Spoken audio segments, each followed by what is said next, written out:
Next जो हमारा measurement of angles का जो नेक्स्ट टॉपिक है हमारा सर्कुलर मेजर है। क्या है हमारा? सर्कुलर मेजर है।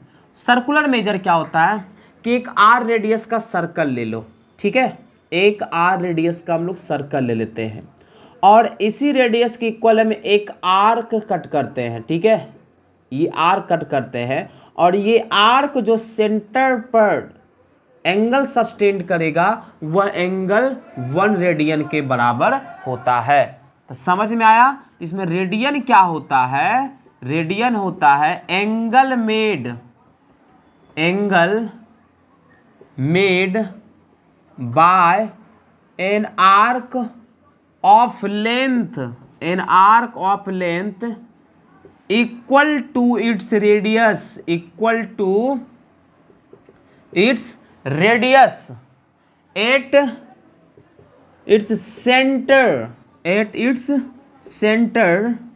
एट इट्स सेंटर इसी को क्या कहते हैं? Is called 1 radian. ठीक है, ठीक है। जो आर्क जो सेंटर पर एंगल सब्सटेंड करता है वो आर्क लेंथ और रेडियस लेंथ दोनों बराबर होना चाहिए, ठीक है ना, तब जो सेंटर पर जो एंगल सब्सटेंड हुआ वह एंगल हमारा क्या होता है? वह एंगल हमारा 1 रेडियन के इक्वल होता है।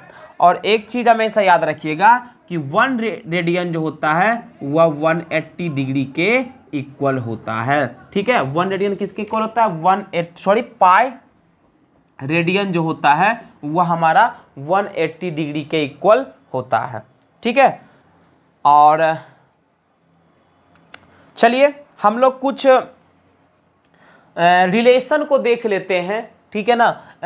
थोड़ा सा हमारा डिग्री मेजर जो था और हमारा सर्कुलर मेजर में है, तो मान लो कि डिग्री मेजर को हम लोग डी से रिप्रेजेंट करते हैं, सर्कुलर मेजर को हम लोग सी से रिप्रेजेंट करते हैं। डी किसको मेजर कर रहा है? Degree major. किसको मेजर कर रहा है? ये हमारा डिग्री मेजर है, ठीक है। और सी जो हमारा है ये हमारा क्या है? सर्कुलर मेजर है।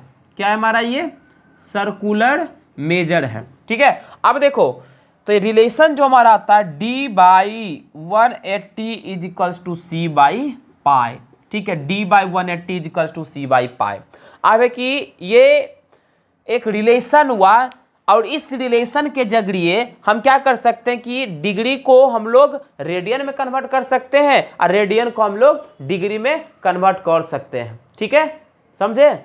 चलिए तो हमारे पास एक क्वेश्चन है कि चलो मुझे दे दिया कि चलो 60 डिग्री को आप रेडियन में कन्वर्ट करके दिखाओ। तो मुझे क्या पता है? डिग्री पता है मुझे, तो 60 डिग्री की जगह रख दिए 60 by 180 is equal to C by pi. मतलब क्या हो जाएगा? 0 0 कट गया, 1/3 है ना। 1/3 equal to C by pi, therefore c equal to पाई/3, ठीक है ना। मतलब कितना रेडियन आ गया? पाई/3 रेडियन आ गया। यही हमारा आंसर हो गया। 60 डिग्री रेडियन में कर दिए। अब अगर यही रहता पाई/3 रेडियन को ही हमें क्या करके दिखाओ? डिग्री में कन्वर्ट करके दिखाओ, तो कोई दिक्कत नहीं है भैया, लीजिए। मतलब ये रिलेशन हमारा क्या था? D by 180 is equal to C by pi, हमारा ये रिलेशन है। तो डी बाई 180, सी हमारा क्या था? पाई/3, सर्कुलर मेजर ये दिया गया है, तो ये हमारा हो गया पाई/3 अपॉन पाई। क्या हो जाएगा? देखो ये पाई से पाई हमारा कैंसिल हो जाएगा, तो यहाँ बच जाएगा 3/1, डी बाई 180 इजकल टू 3/1। एक सेकेंड, 1/3, ठीक है, 1/3। तो देयरफॉर 3 से काट दो 60, D by 60 degree is equal to 1, therefore D is equal to 60 degree. यही हमारा आंसर हो गया।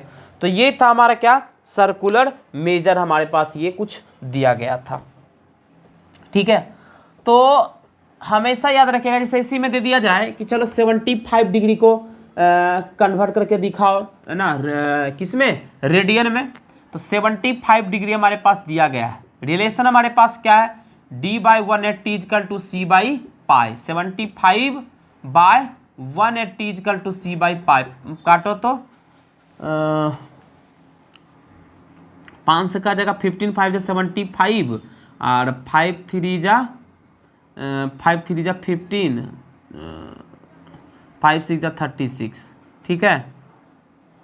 3 5 जा 15, उसके बाद से 12 क्या हो जाएगा 5/12 is equals to c by pi, therefore c is equal to 5π/12। ठीक है, c इज इक्वल टू 5π/12। अब ऐसा मत कर देना कि यहाँ पर जो हमारा पाई का वैल्यू जो हमारा था 22/7 हम यहाँ पर सब्सटीट्यूट कर करके उसके बाद लिख दे, ऐसा आपको नहीं करना है, क्योंकि ये जो पाई का जो हमारे पास वैल्यू आता है ये 22/7, ये पाई इज इक्वल्स टू 22/7 कहते हैं, तो ये हमारा क्या है, गलत है। क्योंकि अभी तक हम लोग जो 9-10 का जो मैथमेटिक्स पढ़ करके आए थे इसमें पाई इज इक्वल टू 22/7 लेते थे, जो कि हमारा क्या था, अप्रोक्सीमेट वैल्यू के लिए दिया गया था। लेकिन अगर कहा, जब तक अगर क्वेश्चन जैसे मैथमेटिकल कोई भी क्वेश्चन को हम लोग सोल्व करते हैं तो उसमें हम लोग एग्जैक्ट आंसर लाते हैं, तो एग्जैक्ट आंसर लाएंगे तो हमारा पाई के टर्म में ही हमारा वैल्यू रहेगा, जब तक कि क्वेश्चन ना कह दे कि पाई इक्वल टू 22/7 आपको लेना है। जब क्वेश्चन आपको कहेगा कि पाई इक्वल टू 22/7 लेना है तभी आप पाई इक्वल टू 22/7 लीजिएगा, अदरवाइज आपको पाई इक्वल टू 22/7 नहीं लेना है, क्योंकि ये क्या होता है, पाई का जो ये अप्रोक्सीमेट वैल्यू होता है 22/7 के, तो ये सही हो सकता है लेकिन पाई का एग्जैक्ट वैल्यू 22/7 नहीं होता है।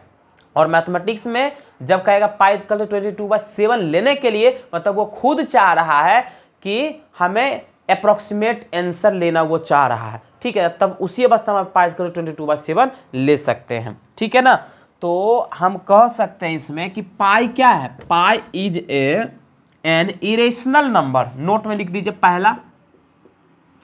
ठीक है, pi is an irrational number. ठीक है, इरेशनल नंबर है। और जब पाई का जो अप्रोक्सीमेट वैल्यू डेसिमल में होता है 3.14 लगभग होता है, और अगर ऐसा जो बोले पाई इक्वल टू 22/7 आप ऐसा नहीं कर सकते, क्यों भी नहीं कर सकते, इस तर्क पर भी कह सकते हैं कि पाई जो हमारा है ये हमारा इरेशनल है और 22/7 जो ये हमारा क्या है, रेशनल है। ठीक है ना, तो कभी भी रेशनल के इक्वल हो नहीं सकता है। ठीक है, कोई दिक्कत? चलो, तो इसी में फिर दूसरा नोट्स देखते हैं कि कोई भी अगर हमारा जो सर्कुलर मेजर था, ठीक है, तो दूसरा हमारा है कि कोई भी इवेन नंबर जो हमारा होता है, कोई भी इवेन नंबर होता है, ये भी नोट पॉइंट ही हमारा। ठीक है, कोई भी नंबर हमारा 2n के फॉर्म का होता है, 2n का मतलब 2 का मल्टीपल होता है, 2 हो, 4 हो, 6 हो, 8 हो, 10 हो, इस तरह का, मतलब वो हमारा इवेन होगा। और कोई भी ऑड नंबर जो होता है ये हमारा होगा 2n + 1 के फॉर्म का हो सकता है या फिर 2n - 1 के फॉर्म का हो सकता है। कहने का मतलब हुआ कि इवेन नंबर में एक जोड़ दो तो ऑड हो जाएगा, या इवेन नंबर में एक घटा दो तो ऑड नंबर आपको मिल जाएगा, इस फॉर्म का रहेगा। ठीक है, चलो दूसरा क्वेश्चन है कि अगर हम क्या करते हैं, m को 5 से अगर हम डिवाइड करते हैं, है ना, m को 5 से डिवाइड करते हैं तो इसमें क्या हो जाएगा, m जो इक्वल होगा 5 के साथ क्या होगा, कुछ कोसेंट आएगा, 5 के साथ हमारा कुछ कोसेंट आएगा, प्लस इसके साथ हमारा क्या आ जाएगा, कुछ रिमाइंडर आएगा। क्या आएगा, हमारा कुछ रिमाइंडर आएगा। ठीक है, जैसे कहने का मतलब बोले कि अगर हम 5n बोले हैं तो 5n बोले तो इसका मतलब क्या है, 5n बोले तो नंबर होगा 5 होगा, या तो 10 होगा, या 15 होगा, 20 होगा, 25 होगा, एंड सोन जाएगा। इस केस से मतलब क्या, रिमाइंडर क्या है, 0 है, मतलब ये 5n है, मतलब कि ये नंबर जो होगा वो 5 से पूरा डिविजिबल होगा। In that case remainder will equals to 0।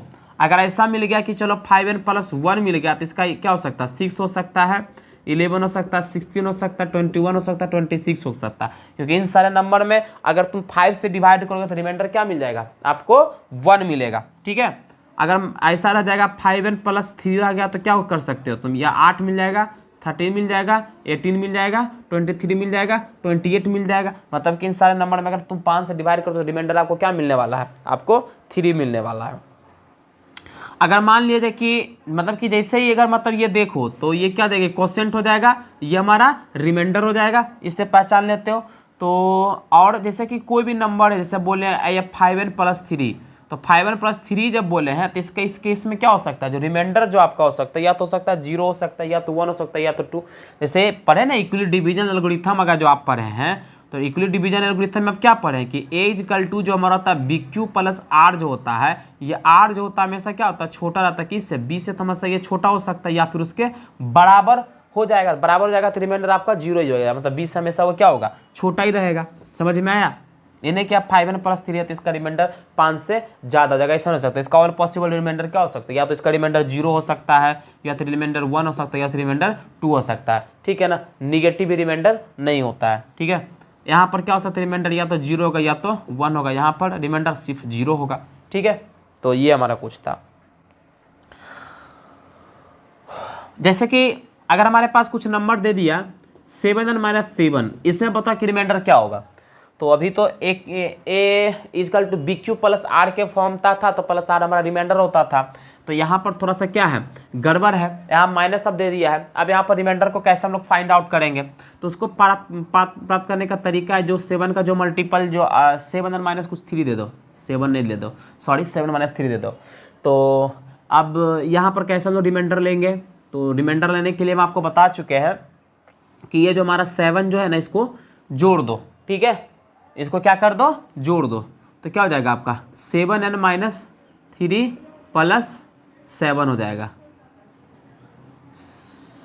ऐसा नहीं होगा सर, कुछ गलत हो गया, पहले ही सही था। 7n - 7,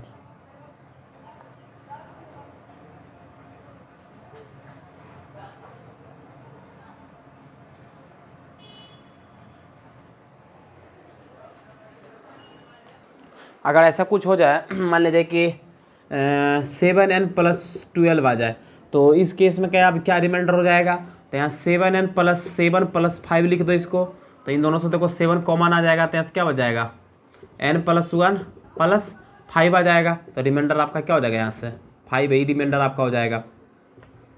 अगर नंबर ऐसा हो जाए 7n - 3 हो जाए, ठीक है, तो यहाँ पर रिमाइंडर क्या हो जाएगा, तो 7 को ऐसा केस में 7 को आप घटा डाल लो, तो 7n और इसको प्लस कर दो, तो 7n - 7 + 3 मतलब 7 ही हो जाएगा, n - 1 + 3 मतलब यहाँ देखिए क्या हो रहा है, ये जो नंबर आपका ये पूरा क्या है 7 से डिविजिबल है, और 7 को डिवाइड करने के बाद ये 3 क्या बचता है आपके पास, रिमाइंडर बचता है। तो इस केस में यही आपका रिमाइंडर हो जाएगा, ठीक है, प्लस का।